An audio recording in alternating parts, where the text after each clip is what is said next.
Welcome to our channel. Today we how to activate Windows PowerToys for productivity shortcuts, complete guide step by step clearly. To activate Windows PowerToys for productivity shortcuts, start by ensuring your Windows operating system is up to date. Open your web browser and navigate to the official Microsoft PowerToys GitHub page. Look for the latest release section on the page. Click on the download link for the installer. Once the download is complete, locate the installer file in your Downloads folder. Double-click the installer file to launch it.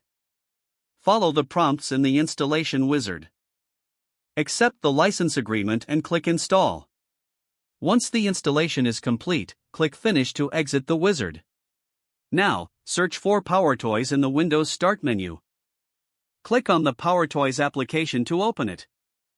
In the PowerToys settings window, you'll see a menu on the left side. Select Keyboard Manager from the menu. Toggle the Enable Keyboard Manager option to turn it on. This will allow you to customize shortcuts and remap your keys. Next, return to the left menu and select Fancy Zones. Toggle the Enable Fancy Zones option to activate the window management feature.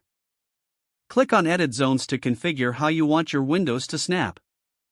You can choose preset layouts or create your own. Once satisfied, close the configuration window. Now, head over to the Shortcut Guide section. Toggle it on to enable the Shortcut Guide overlay. This feature displays all available shortcuts when you hold the Windows key. For additional productivity, explore the File Explorer Add-ons section. Enable options to enhance your file exploring experience.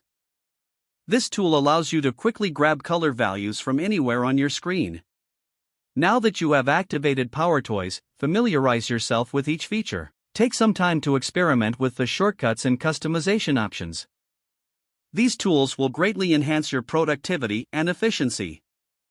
With PowerToys configured, you're ready to work smarter, not harder. Don't forget to like this video and subscribe to our channel for more step-by-step tech guides.